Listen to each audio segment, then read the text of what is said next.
Bom, vamos lá, pessoal. Boa noite, mais uma vez. Muito obrigado pelo convite, pela oportunidade de estar aqui com vocês. Já conheço a Unimed de muitos anos, né? Conheci o Bill na faculdade. Bill tem uma representatividade aí na minha carreira, na minha vida, muito significativa. Aprendi muito com esse cara e me sinto muito orgulhoso, né? Muito feliz de poder estar aqui com vocês, compartilhando um pouco, né, são mais de 20 anos de carreira junto, aí, de trocas, né. Quando o Bill me procurou, a gente começou a conversar e falou, Gonzaga, fala um pouquinho sobre gestão ágil de produto de software e tal. Eu falei, cara, falo sim. Eu acho que vai ser bacana trazer esse assunto, principalmente porque acredito que a gente vem experienciando aí muito problema, né, dentro de empresa por abordagens feitas utilizando ferramentas inadequadas. Então eu preparei essa apresentação. Para fazer a minha apresentação eu quis brincar um pouquinho com a IA, então eu vou deixar a minha apresentação para ver se vocês aprovam, beleza? Então, vamos ver. Sejam todos bem-vindos. Meu nome é Heitor. Estou passando aqui para apresentar o meu amigo Gonzaga. O Gonzaga possui mais de 20 anos na área de tecnologia. Ao longo de sua carreira, vem ajudando empresas a potencializarem os resultados de negócio utilizando a tecnologia. Como um bom lifelong learner, possui cursos pela Singularity University, MIT, Harvard Business School, Nova Business School. É professor em cursos de MBA há mais de 10 anos. Já lecionou para IBMEC, Universidade Cândido Mendes, Unigranil, Exército e Força Aérea Brasileira. Já foi curador e coautor de livros como Jornada da Experiência do Cliente, Jornada da Transformação Digital no Brasil e Jornada do VMO. Senhoras e senhores, com vocês, Anderson Gonzaga, mas podem chamá-lo de Gonzaga que ele gosta. Gonzaga, a bola está com você agora. Fui. Beleza. Está aprovado? Show. Pô, legal. Pessoal, brincadeira à parte, né? O intuito aqui foi brincar um pouquinho com a IA, mas também pensar, né, no que a gente consegue fazer agora com poucos cliques, o que a tecnologia nos permite fazer. E eu resolvi brincar um pouquinho com isso, também homenageando meu sobrinho que se chama Heitor, né? Ele adorou, ficou rindo, brincando ali com a interação. Vamos lá. O que eu preparei aqui para a gente conversar hoje? Falar um pouquinho sobre essa parte da gestão ágil de produtos de software, mas trazer uma contextualização. Por que a gente precisa falar disso? Por que a gente precisa entender? E para quê, né? Para que a gente precisa entender esse assunto dessa maneira? E aí eu trago também para a gente refletir e conversar aqui e durante o evento sobre paradigmas em conflito, né? Que a gente vem vivenciando, que causa essa confusão. Todo mundo aqui, ou só eu, acho que está tudo muito confuso. Vocês têm essa percepção? Está tudo meio esquisito? Né? Então isso tem muito a ver com essa questão dos paradigmas em conflito, né? O pano de fundo da agilidade organizacional e falar sobre boas práticas de gestão de produto de software. Bom, o que é importante aqui a gente refletir? Né? Que nós estamos vivendo, alguns dizem uma mudança de era, outros dizem uma era de mudança. Né? Mas o que isso aqui de verdade nos interessa? É interessante para a gente refletir sobre isso pelo seguinte: a gente está saindo de um período onde a economia era muito baseada numa economia industrial. A gente pensava muito nas coisas como linha de produção, como lotes, né? Como um processo linear. E durante esse período de industrialização do mundo, o que a gente percebe a gente tinha um mundo bem simples, controlável, previsível, lento, estável, né? As coisas eram mais simples, eu conseguia planejar, eu conseguia executar, e as coisas poucas vezes saíam do prumo. E o que a gente está percebendo agora? Que a gente tem um contexto onde as coisas são mais complexas, fora de controle, imprevisível, rápida e instável. E o que a gente está chamando da era do conhecimento. Bom, o que para nós muda aqui? Começa a mudar, né? Essa diferença de paradigmas, né? Onde o que o ser humano conhecia, o que você estudava nesse contexto, pouco influenciava no seu trabalho. Se você está produzindo lápis, está produzindo calçado, do outro lado tem que sair calçado. Não adianta você querer, no meio do processo, colocar inovação, mudar o produto, a característica do produto. Então, o trabalhador aqui, ele pouco influenciava o processo produtivo. E outra coisa é a instituição no centro. Essa ideia da instituição no centro era o quê? Né? As empresas estavam ali adquirindo matéria-prima, produzindo, lançando esses produtos no mercado e consome quem quiser. Se você não estivesse satisfeito, você tentava reclamar, era até difícil de reclamar. E aí, até a própria legislação veio e falou assim, não, tem que estabelecer o SAC, tem que ter um serviço de atendimento ao consumidor, né? E aí você passava a reclamar com o SAC, que também não adiantava nada. E hoje, nós temos um indivíduo no centro. Hoje, o que vocês estudam, o que vocês conhecem, influencia no resultado final do trabalho.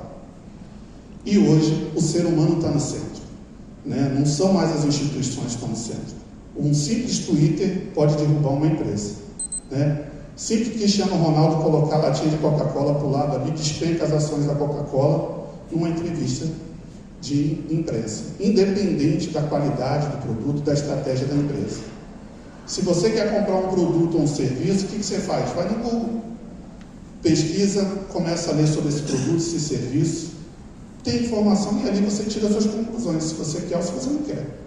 Não é assim que funciona? Beleza? Então, isso já começa a dizer muita coisa, né? A gente já tem um contexto que ele está mudando bastante.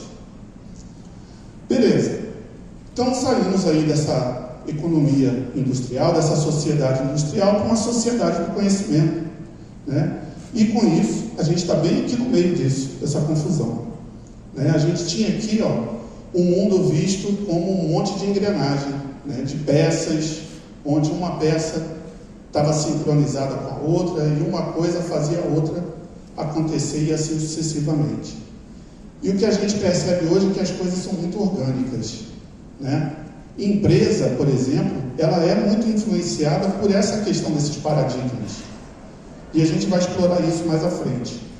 Como é que a gente começa a se estruturar em torno do trabalho? No passado, a gente reproduz até hoje um modelo da Revolução Industrial dentro das empresas, né? Hierarquia, departamento, área de especialização.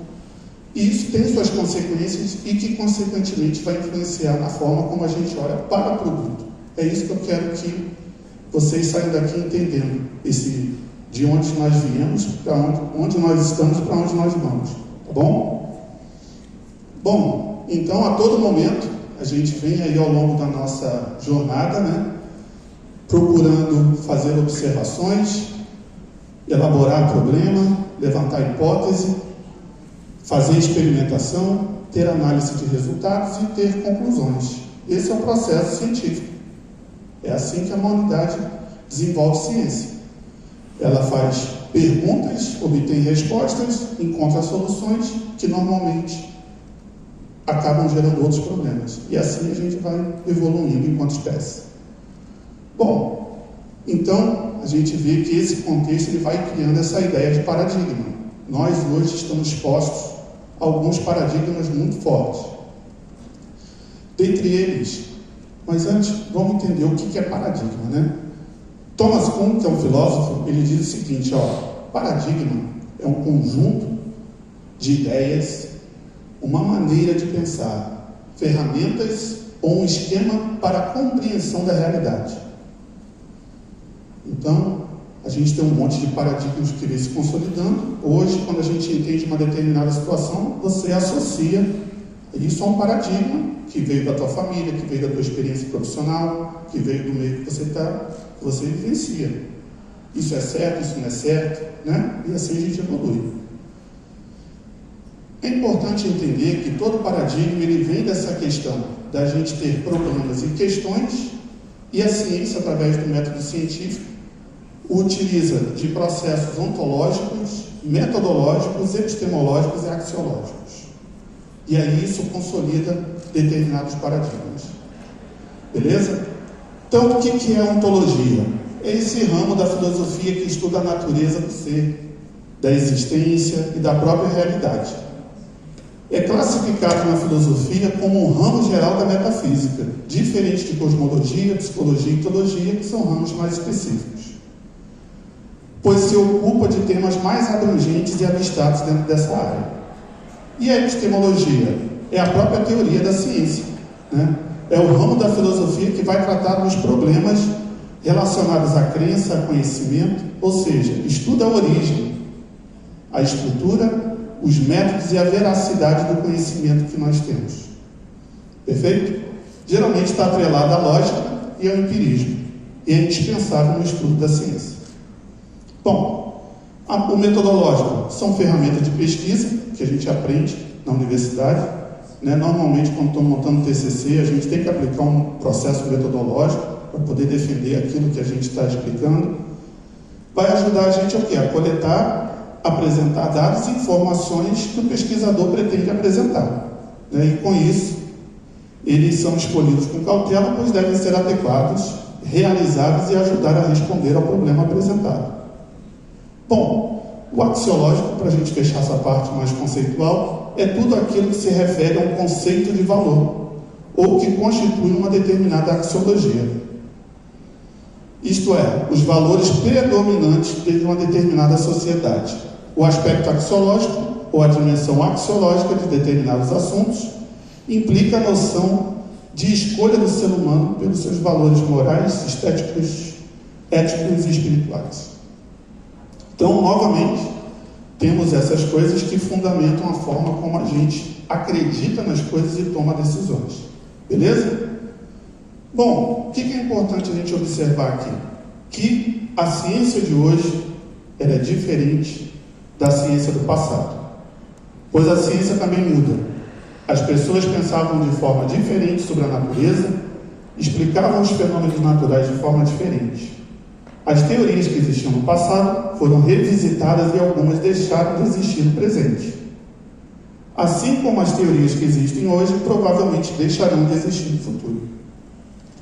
Bom, por que eu estou falando disso? Porque muitas das coisas que a gente utiliza como método de gestão, como ferramenta de gestão dentro da empresa, foram desenvolvidas, pesquisadas por essas pessoas.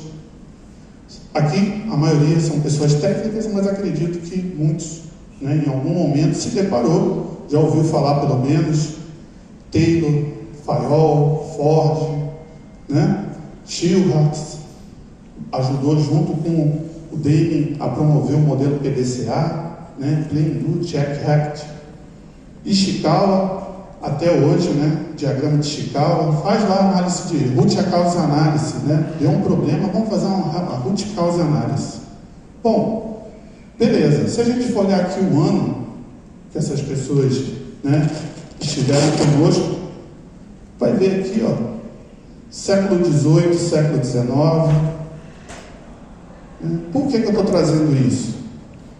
Porque o contexto que eles viviam era esse tipo de contexto. Um contexto mais fabril, um contexto mais linear. Beleza?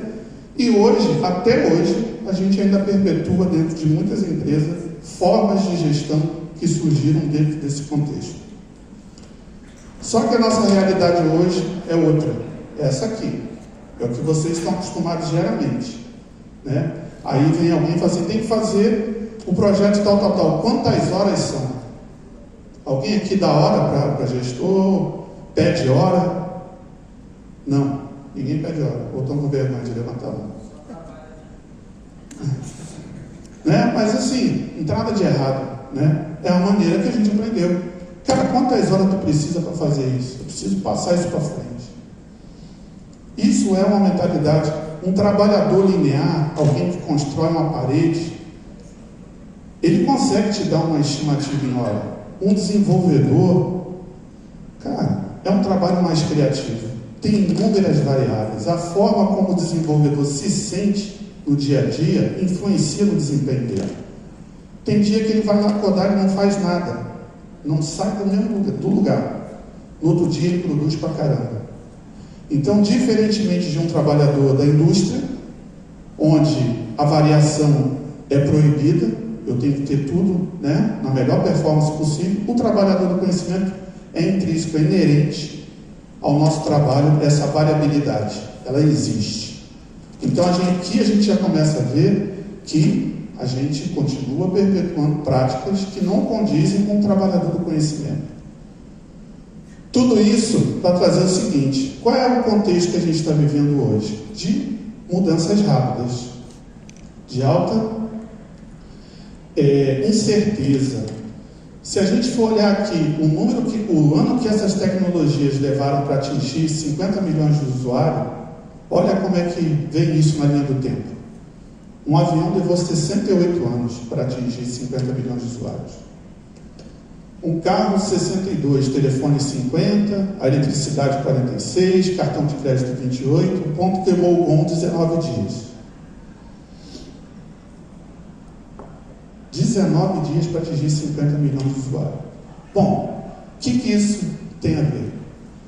A questão é, a gente está exposto a um ambiente onde as coisas mudam numa velocidade absurda, a gente está inserido num contexto onde a gente está conectado num ambiente onde a gente nunca esteve antes, a gente tem uma dinâmica de negócio, de uma hora para outra aparece uma empresa que causa disrupção na outra, e a gente continua agindo como se as coisas fossem flat, como se as coisas não mudassem, como se a gente tivesse tempo, pelo menos de um ponto de vista de planejamento.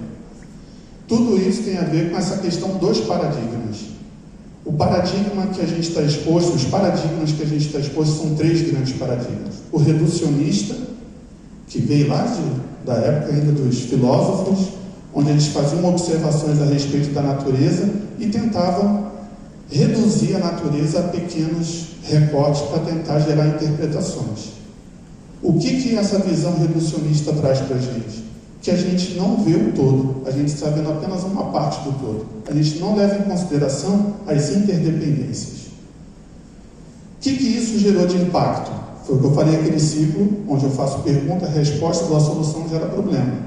A gente teve empresas se estabelecendo, poluindo o meio ambiente, jogando detrito no mar, jogando poluição na atmosfera. Aí depois vem alguém e fala assim: cara, você não pode fazer isso.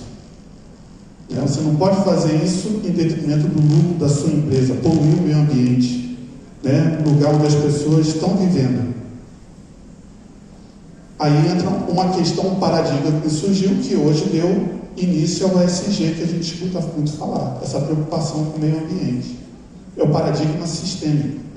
O paradigma sistêmico, ele não leva em consideração apenas as partes, mas ele se preocupa também da interação das partes com os outros elementos. Isso já ajuda a gente a começar a ampliar nossa consciência sobre no contexto que a gente está inserido. E mais recentemente a gente vem falando bastante sobre o paradigma da complexidade. O que é o paradigma da complexidade?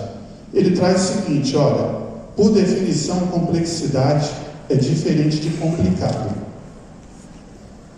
Complexidade segundo Edgar Morin, que é o pai da complexidade, é tudo tecido junto, com mais plexo, tudo tecido junto.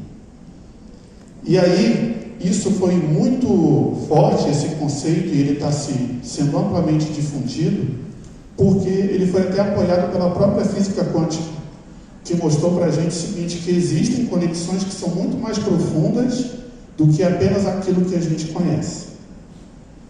Então, o que vai determinar a complexidade de um sistema não é o número de partes que ele é composto, mas a dinâmica das relações entre essas partes.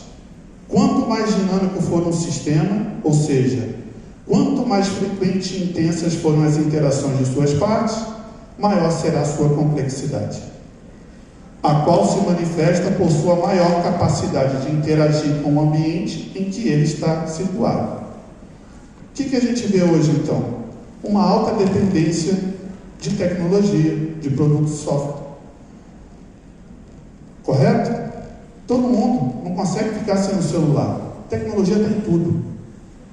E a gente ainda tem um pensamento: fala lá com o pessoal da TI. como se a TI não fizesse parte do negócio. É um pensamento reducionista. Olhar a empresa de maneira fragmentada, departamentalizada, é uma visão reducionista. A partir do momento que você começa a entender como as coisas fluem dentro da organização, você passa a incorporar uma visão mais sistêmica, uma visão mais complexa. E qual é o benefício disso? Eu começo a levar em consideração a interação das partes, não somente as partes. O negócio depende de tecnologia, e a tecnologia também depende do negócio. Então a gente tem que começar a aprender que não tem como separar uma coisa da outra. O diálogo precisa acontecer entre todos esses elementos. Se a gente não leva isso em consideração, o que acontece é a gente utiliza as ferramentas inadequadas para resolver os problemas que a gente vivencia no dia a dia. Perfeito? Eu toda hora insistindo, e isso aqui gera crise, que a gente chama de crise de percepção dentro da complexidade. A crise de percepção é o quê? Cada um tem o seu paradigma e entende a realidade de um jeito. Tem gente que acha que é certo, né? Por exemplo, entrar no mercado com a bomba, explodir um mercado lá, que ele, né, vai encontrar lá as crenças dele. Para outros é inadmissível um negócio desse. Mas vai falar isso lá. Então, né, a gente também vive outros paradigmas, outras crises de percepção. A própria poluição, a própria guerra, ela é uma crise de percepção nossa, de achar que eu preciso cuidar do meu e você que se dane. Bom, David Snowden foi um pesquisador da IBM durante muitos anos. Ele buscava trazer inovação e ele foi um dos caras que começou a perceber isso. Ele começou a perceber o seguinte: olha, o contexto ele possui múltiplas dimensões. Não é todo problema que é prego. Dependendo do problema, eu tenho que usar a ferramenta correta. Só que as pessoas têm dificuldade de entender isso. Então, vou ajudá-las a separar as coisas e usar as ferramentas corretas para cada contexto. Então, ele saiu do IBM e fundou essa empresa chamada Cognitive AI, e ele criou esse conceito aqui, esse framework chamado KNEV. Alguém aqui já ouviu falar do KNEV? Não? Beleza? O que ele fez? Ele, olha, a realidade ela é separada entre sistemas ordenados e sistemas não ordenados.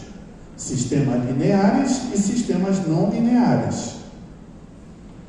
Bom, sistemas ordenados são previsíveis, são repetitíveis. Sistemas não lineares, eles possuem uma dinâmica e um comportamento mais dinâmico. Eu não consigo prever o que acontece. Para cada situação eu preciso de uma abordagem específica. Então, vamos olhar um pouquinho cada uma delas. Na dimensão do claro, o que isso significa? Bom, tem uma bicicleta, né? Se eu pego essa bicicleta, eu olho para ela como um todo, consigo identificar as partes, vejo como essas partes se relacionam. Se eu pegar essa bicicleta e sair para pedalar e a correia sair, eu sei por que deu problema. Deu problema porque a correia saiu. É fácil. A relação causa e efeito, ela é simples, ela é direta. A gente consegue rapidamente resolver esse problema. Então, num cenário claro, o que acontece? Eu aplico melhores práticas. Existe uma resposta certa para aquele problema. Quais são os modos de ação meu ao interagir com um cenário claro? Eu sinto a situação, eu categorizo, principalmente em intervalos conhecidos. Eu respondo com uma solução bem conhecida e universal. Beleza. Então, tranquilo. Eu preciso entender o meu contexto e, se esse contexto ele tiver essa relação clara e simples, assim é a minha forma de agir. Bom, qual é o outro sistema ordenado que existe? É o complicado. Como eu disse, o complicado é diferente de complexo, né? O que é um sistema complicado? É um carro. Um carro ele é composto de vários subsistemas, certo? Se eu estou dirigindo, paro no sinal, o carro morre, fico virando a chave, ele não liga. Se tu não sabe nada de mecânica, amigo, tu vai, e agora? Por que parou? Vai vir alguém, vai olhar e falar, ó, vamos entender a situação, vamos sentir, vamos analisar a situação e procurar possíveis caminhos, né? Eu vou responder com o planejamento. Será que é fusível? Será que é parte elétrica? Será que é parte hidráulica? Será que é parte mecânica? E aí aqui geralmente especialista ajuda a gente a identificar essas relações e nos ajuda a resolver esse problema. Então, por mais que o sistema aqui seja ordenado, previsível, eles possuem diferentes graus de complicação, de dificuldade. Agora vamos ver lá o cenário complexo. O que eu faço aqui e aqui não cabe aqui. O cenário complexo, a coisa é mais empírica, é mais adaptativa. Bom, como exemplo, uma cidade, funcionamento de uma cidade, ou o próprio funcionamento de sistema de tecnologia, né? Olha quantas variáveis nós temos dentro de um produto de tecnologia. Sistema operacional, banco de dados, conectividade, o próprio usuário, que eleve muito o grau da coisa, né? O dado, as variáveis são as mais diversas. É difícil. Poucos são os casos que você olha assim, isso aconteceu por causa daquilo. E você vai trabalhando. Existe uma série de variáveis. Uma cidade, ela tem essa dinâmica. Você não sabe se a rua que estava tranquila vai continuar. No outro dia pode ter um acidente, pode ter um protesto. Toda a dinâmica ela vai se reorganizando, se readaptando. E o que a gente faz em ambiente complexo? A gente faz descobertas exaptativas. A gente cria um campo seguro para sondar o sistema, para desenvolver um processo exploratório. Um caminho será criado a cada passo. É a arte de compreender e de jogar. Qual é o tipo de comportamento? Eu sondo, eu investigo uma coisa de maneira mais cautelosa, eu sinto a situação e eu respondo quais serão os próximos passos. Me diz em quanto tempo, quantas horas tu vai gastar para fazer isso? Não tem como. Não tem como, né? E aí, para fechar a parte de sistemas não lineares, tem o sistema, a parte do subsistema que ele chama do caos, que é mais um modo de sobrevivência. E aí o caos é a casa pegando fogo. Sei que ninguém é bombeiro aqui, mas vocês apagam incêndio de vez em quando, né? E aí, quando está dando problema, alguém vai parar para querer entender por que está dando problema? Não, né? Vamos resolver, depois a gente entende por que isso aconteceu. E aí, no caos, a gente procura o quê? Não existem caminhos mapeados ou seguros. Cada evento caótico é um evento. Qual é o modo de ação? Eu vou agir, vou confiar nos meus instintos, sentir a situação e responder quais serão os próximos passos. Beleza. Tudo isso para dizer que, além disso, eu tenho aqui no meio a desordem, que pode ser dividida em aporia, que ele chama de conflito, e reparem que esses pesquisadores eles começam a buscar muita inspiração nos sistemas biológicos. Eu tenho visto muito isso. O quanto que a biologia tem influenciado as novas visões de management e as novas ferramentas de gestão. Faz muito mais sentido do que um ambiente mecanicista, né? Você não consegue destrinchar o Gonzaga para dizer quem é o Gonzaga. Você sabe quem é o Gonzaga vendo ele do jeito que ele é, né? Não vai ser. Agora, um relógio mecânico, você abre ele em partes e você entende como o relógio funciona. Isso é outro ponto. Beleza. E a desordem? Ela tem um estado de confusão consciente, onde o agente entra de forma intencional. E a confusão não está clara em qual domínio ela está. A coisa está confusa ainda. A gente não consegue nem classificar isso. Beleza. Tudo isso para mostrar para vocês que a nossa realidade ela está exposta a diferentes situações que vão demandar diferentes abordagens. Beleza? Então, como é que se utiliza o KNEV nesse contexto? Eu tenho um projeto, eu tenho uma grande necessidade. Eu vou pegar esse grande projeto, essa grande necessidade, e vou separar ela em partes. Separo em partes, eu vou daquilo que é previsível e conhecido, daquilo que é imprevisível e desconhecido. E aí, eu tento separar o que eu sei do que eu não sei, do que eu preciso investigar. E eu dobro isso. Quando eu dobro, ele já cai aqui dentro. Isso aqui eu consigo tratar de um jeito, isso aqui requer uma outra abordagem, aqui uma outra abordagem. Beleza? Então, dizer que num cenário complicado e claro, uma gestão tradicional, como a gente aprendeu como sendo certo, de projeto, talvez se aplique. Porque eu sei a relação causa e efeito, eu sei o que vai acontecer, eu consigo montar um cronograma até. Cara, dá um cronograma, isso é migração de data center, a coisa é controlável, a gente consegue dar uma previsão.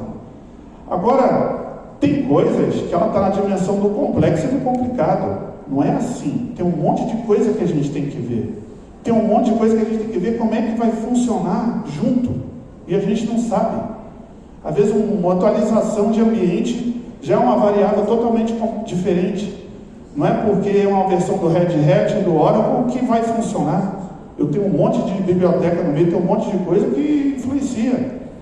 Então, nesse contexto, a gente entende que, olha, veja bem, aqui talvez você tenha que entrar com uma outra abordagem, que não é essa abordagem. E a própria inovação, ela vem daqui. Quando a gente inova, é um processo de entendimento, de exploratório, para ver se a coisa vai naquele caminho ou não vai. Certo? Então, isso aqui é para mostrar que, dependendo do contexto e da situação, você vai ter abordagens distintas. Beleza? Está fazendo sentido? Bom? Beleza. Então, gerenciar um negócio hoje é fundamentalmente diferente do que era 30 anos atrás.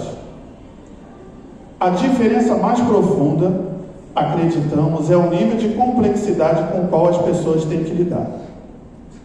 Esse é um grande ponto. E aí, o que a gente percebe? O que a gente vê hoje no mercado? Alguns tipos de empresa. Empresas digitais, empresas tradicionais e empresas que são tradicionais, mas que conseguiram nascer com o digital. O que é uma empresa digital? O produto vendido pela empresa é o software ou a tecnologia desenvolvida pelo time de desenvolvimento. Qual é o papel da gestão de produto aqui? Ele é um core. É extremamente necessário. O produto só existe porque a tecnologia existe. Num cenário tradicional, o produto vendido pela empresa existiu provavelmente durante muitos anos, sem a tecnologia até. Mas a empresa começa a entender como potencializar o produto com tecnologia. Qual é o papel da gestão de produto nesse contexto? O produto aqui, ele é um enabler, ele é um habilitador. E as empresas que são tradicionais com o digital? O produto vendido pela empresa poderia existir sem a tecnologia. Mas a empresa vê que a tecnologia potencialize muito o produto. E aí, a gestão de produto e a área de negócio juntas são o core. Ok? Para ficar mais fácil aqui, essas empresas só existem porque a tecnologia existe. Faz sentido? Nesse contexto aqui, essas empresas funcionam sem tecnologia, mas elas entendem que a tecnologia impulsiona o negócio. Só que elas têm que aprender o quê? Qual é o papel da tecnologia junto ao negócio? E a tradicional? Essas empresas até poderiam existir sem tecnologia, mas elas entendem também que tecnologia impulsiona o resultado de negócio. Certo? A Amazon está lá. Vai continuar vendendo livro, vendendo o que ela vende, que não é só livro, né? A gente sabe disso. Sem tecnologia. Eu consumo filme através dessa tecnologia. Né? Eu acesso serviço bancário de uma forma melhor e mais cômoda do que uma empresa tradicional. Mas ela poderia existir sem tecnologia. Beleza.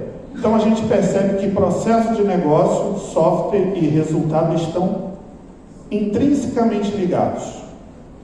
Essas coisas não podem ser tratadas de maneira isolada, de maneira reducionista. E aí, qual é o pano de fundo da agilidade? Por que fala-se tanto de agilidade? Porque dentro desse contexto que a gente está vivendo, onde o negócio é altamente dependente de tecnologia, a gente precisa reduzir o tempo de resposta entre uma hipótese e a sua validação. A gente não faz mais software como antigamente. A gente precisa saber se o software está trazendo resultados de negócio, seja ele aumento de receita ou redução de custo, que é para isso que a gente existe. Ele tem que resolver um desses dois problemas. Se a gente trata software como projeto, eu recebo uma demanda, executo os processos do PMI de iniciação, quero fazer termo de abertura, mapeamento de stakeholder, fazer o kick-off do projeto, depois eu vou para o grupo de processos de planejamento, vou para a execução, monitoramento e controle, entrego o projeto no custo, no prazo, no tempo, está lá, entreguei, agora está contigo, não quero mais saber disso. Esse pensamento não se aplica à tecnologia, a produto de software. A gente já viu projeto, por concepção, por definição, tem início, meio e fim. O negócio, ele tem início, meio e fim, mas ele quer a perpetuidade. Ele pode até fazer vários projetos, mas a gente tem que entender que o que a gente oferta para o nosso cliente é um produto, é um serviço que utiliza a tecnologia. E o ciclo de vida de um produto, de um serviço, ele tem outro ciclo de vida diferente de projeto. Aqui, só tem fim quando eu perco o valor. Qual é o ciclo de vida de um produto? Eu lanço, ele tem um período de crescimento, de maturidade, e aí ele vai para o declínio. Isso que acontece com os celulares, que a gente compra, né, com alguns produtos, até de próprio software, deixa de ter atualização para forçar você a ir para uma versão mais nova. Eu estou forçando o ciclo de vida. Então, fazer projeto, recolhendo requisito, design, implementando, verificando, leva muito tempo. Esse é um modelo tradicional. E a gente está vendo que o contexto pede uma abordagem diferente. Aí surge a proposta do ágil, que é fazer pequenas entregas através de incrementos de valor, que de alguma maneira precisa reduzir custo ou aumentar a receita do negócio. Só que quando a gente começa a trabalhar com software, o que a gente percebe? Que o usuário de software normalmente não sabe o que quer. Ele só sabe o que quer quando ele vê. E aí o que acontece? Na concepção inicial existe uma variação que a gente chama aqui do cone da incerteza. Se eu faço um projeto usando um produto de software, usando a abordagem de projeto, olha como é que é isso. Essa variabilidade é muito grande no início. E ela vai reduzindo só na medida que eu vou evoluindo as entregas, evoluindo o meu produto. E a outra coisa importante é o nível de satisfação do usuário com a quantidade de funcionalidades. Isso tem limite.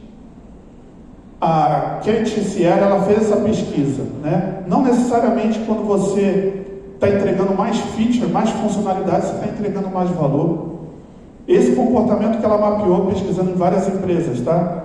Ó, legal, será que dá para fazer mais coisa? Pô, que bom que colocaram essa funcionalidade, legal, muito bom, chegou no pico platô agora. Tá bom, é o suficiente, vamos monitorar. Nem tudo que pede a gente tem que fazer, a gente tem que entender por quê e para quê. Se você começa a aumentar a quantidade de funcionalidades, a percepção de satisfação dele não quer dizer que ela acompanha. Melhor é o manual. Onde é que fica mesmo aquela funcionalidade? Eu não consigo fazer aquela única coisa que motivou a usar esse produto. E se perde no produto. Bom, isso também tem a ver com o retorno de investimento, né? Gente, é importante entender isso. A linha vermelha, eu tenho um produto, estou trabalhando, estou implementando, faço um projeto, ó, cara, com 10 meses eu entrego. Entreguei esse projeto, ele vai ter um período de rentabilidade, e essa rentabilidade vai trazendo o retorno do investimento. Ah, faz mais uma telinha, faz mais isso, faz mais aquilo, e você só barriga, que é o verdinho aqui, o tempo de lançamento. Consequentemente, você reduz o tempo de retorno do investimento. Será que isso de fato está trazendo resultado para o negócio? Ou em redução de custo ou aumento de receita? Então, a abordagem de uma gestão ágil de projeto é ter um mínimo produto viável lançado para que a gente avalie o quê? Investimento, rentabilidade e o retorno, no menor tempo possível. Estamos fazendo a coisa certa? Não adianta fazer bem feito algo que nunca deveria ter sido feito. Então, o MVP traz essa ideia para a gente, né? De que eu preciso pensar, ter ideias de soluções para o meu negócio, vou construir, isso se transforma num produto, numa solução, eu vou mensurar, vou usar os dados para aprender. Estamos fazendo a coisa certa? Se não, eu deixo de fazer. Eu vou fazer outra coisa. E um MVP, ele não é feito de maneira empilhada. Eu torno ele totalmente factível para depois tornar ele variável, usável e desejável. Eu tento trabalhar isso de maneira cross, promovendo uma experiência para o negócio, para quem está usando essa solução. E aí aqui alguns produtos que nasceram sem MVP, sem ter um produto extremamente desenvolvido, um produto de software. O Dropbox nasceu com um vídeo e uma landing page. Mostrava no vídeo qual era o papel dele, o cara ia vendo como ele funcionava, pô, achei interessante, se eu posso salvar aqui sem meu celular, eu acesso de outro lugar embaixo, cadastre seu e-mail aqui, do outro lado os caras só vendo quem tinha interesse. Então, tendo interesse, vale a pena a gente desenvolver essa solução, né? E assim para as outras, a gente tem várias soluções que nasceram assim. Qual é o ponto de reflexão aqui? Não precisa construir tudo para saber se isso é o que precisa ser feito. Gastar rios de dinheiro e depois ver que não trouxe retorno, que não reduziu o custo, né? E aí a gente precisa pensar na jornada.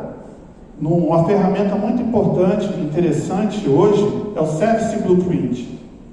Qual é a jornada que meu usuário está querendo executar? Por que ele está pedindo isso? Vamos entender, vamos conversar com o negócio, vamos entender as etapas desse processo até o fim, né? Vamos ver que pensamentos e sentimentos passam por isso, porque a gente também está preocupado com a experiência de quem está usando esse serviço. A gente é usuário de produto de software e a gente pensa por isso, passa por isso, né? Se você tem uma má experiência, cara, tu não quer mais usar aquilo. E aí você começa a entender as interfaces que isso gera e identificar a partir disso oportunidades tecnológicas. Será que aqui a gente pode automatizar? Será que aqui a gente não pode usar algo que já existe? Será que aqui a gente não pode usar inteligência artificial, IoT? E aqui um template para vocês fazerem esse exercício, explorando uma jornada, né? Pensem nas ações, na parte que é o front-end dessas ações, essas etapas, como elas estão promovendo uma experiência, que tipo de sentimento aparece junto ao usuário em cada etapa, né? O que acontece no backstage daquilo que está sendo o front-end ali junto com o usuário? Será que ali a gente tem impactos, a gente tem oportunidades, a gente tem processos e algumas integrações que a gente consegue de alguma maneira usar recurso tecnológico para promover uma melhor experiência para o negócio e para a empresa? Então, como gerir um produto em cada fase do seu ciclo de vida, né? Existe o que a gente chama de matriz BCG, que surgiu junto à Boston Consult Group. O que ela diz? Que todo produto, isso aqui serve para qualquer produto, tá? Ele tem o seu estágio de acordo com market share e com crescimento de mercado. E a gente pode olhar internamente e pensar na adoção de uma solução dentro da empresa. Então, assim, existem situações onde eu ainda tenho dúvidas sobre a aplicabilidade daquilo. Existem situações que aquilo já está performando bem. Eu estou crescendo, eu tenho grande aderência, grande quantidade de usuários usando o meu produto, né? Então aqui ele está no ápice de performance dele enquanto produto. Existem produtos que já chegaram, agora a coisa não cresce, mas ele está ali, está funcionando, está entregando, né? A gente mantém ele no nosso portfólio. E existem produtos que já se tornaram um abacaxi, né? Ele já está ali mais dando, trabalho do que resultado para o negócio. Ele já teve a sua contribuição. Então, essa aqui é o ciclo de vida, onde cada uma dessas etapas traz para você onde o seu produto se posiciona. E aí, ó, os apostas são produtos que não geram grandes receitas ou redução de custos, mesmo com alto investimento em marketing, serviço ou vendas. O produto pode estar aqui. Um produto estrela são produtos que geram muito lucro, mas ao contrário da vaca leiteira, exigem consideráveis investimentos para alcance e uma boa performance de venda ou de aplicabilidade. A vaca leiteira são o ideal de todo empreendedor, pois geram muito lucro sem a necessidade de grande investimento de tempo ou dinheiro em marketing ou venda. E o abacaxi são produtos com baixa performance. Então, olhando para o ciclo de vida, ou pela curva, aquela curva que eu mostrei para vocês, onde cada produto normalmente no seu estágio se posiciona, né? Aqui normalmente são inovações. Ela ainda está ganhando escala, está ganhando desempenho. Aqui normalmente são produtos que já estão performando, estão ganhando escalabilidade, estão resolvendo problema de negócio. Aqui o produto já chegou na sua maturidade. E normalmente quando ele vem para cá, ele está no seu declínio, ou como os americanos gostam de chamar, no seu sunset. Então eu tenho apostas que podem vir para cá ou ser descartadas, né? Assim que é o ciclo de vida dessa matriz. Em relação a investimento, cada produto também tem investimento diferente em cada estágio, né? Desenvolvimento, quando eu estou apostando, meu investimento é maior. A parte de operações aqui já é mais, né, mais de boa, é mais estável, mais controlável. Marketing aqui é alto, eu preciso divulgar que esse produto ele tem uma proposição de valor que vai resolver uma dor do negócio. Aqui, ó, normalmente eu estou investindo, colocando dinheiro, porque é a parte onde o meu produto está no ápice dele, né? A vaca leiteira, o meu investimento em desenvolvimento já é mais estável, operações eu acabo mantendo, porque eu dou muito suporte, e marketing eu já estabilizo, já paro de botar grana nisso. E aqui eu já começo a tirar o pé, né, para descartar esse produto. Como é que a gente faz esse acompanhamento? Normalmente aqui a gente utiliza o Lean Startup Cycle, né, que é aquele de criação de MVP. Eu crio, coleto dado, aprendo e vejo se a coisa está performando. E atribuo isso ao OKR. Todo mundo conhece o OKR? Beleza? Então os OKRs ajudam, né, a gente saber os objetivos, os resultados chaves e como isso está evoluindo em relação à expectativa do negócio. E aí a gente vai aplicando essas ferramentas. Aqui eu posso trabalhar com Kanban, com Scrum, tanto faz. O que importa é, eu preciso pivotar, ter produto, testar se aquilo está ajudando ou não e tirar de campo se não for necessário. Beleza? Bom, gerar resultado o mais rápido possível. É isso que a gente tem que olhar, dessa forma que a gente tem que olhar para o produto de software. Como ele está ajudando o negócio a atingir os resultados de negócio, né? Os objetivos estratégicos da empresa, as reais problemas e necessidades do cliente. Novamente, não somos, né, quem trabalha nessa parte de gestão de produto de software não deve atuar como um farmacêutico, aonde alguém vem, tira pedido, te entrega, você vai lá e faz o que estão pedindo. O papel aqui é entender por que você está fazendo. É um papel mais de médico. Por que você quer esse remédio? Que problema você está resolvendo? Por que nós temos que fazer isso? E assim a gente vai equilibrando os problemas e necessidades com os objetivos da empresa. Ok? Então, como ferramenta de gestão, minha recomendação, sempre trabalhando com OKR, tendo objetivo, sabendo mensurar, olhando para metas, tendo foco e fazendo isso por períodos curtos, para saber se a gente continua com aquilo ou não. E ter um bom roadmap de produto, né? A gestão de produto dentro da empresa não pode ficar solta, sendo demandada a bambu. Por que a gente está fazendo isso? Que problema a gente quer resolver? O esforço, ele é menor, né? Ou ele é proporcional ao resultado que isso vai trazer? O resultado, ele é maior que a gente tem para fazer? É essa a provocação que eu trago para vocês, que produto é meio, Funcionalidade, tela, tecnologia, algoritmo, site, aplicativo, não são objetivo.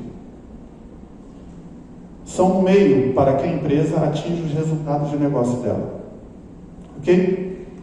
Então, a gente precisa olhar para o produto, não com início, meio e fim, mas como algo orgânico, algo vivo, que às vezes você precisa podar, às vezes você precisa regar.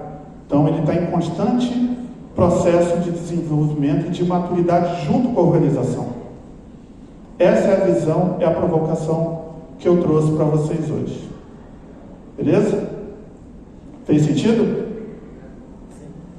Beleza. Bill, temos aí um sorteio para a galera, também temos espaço para a gente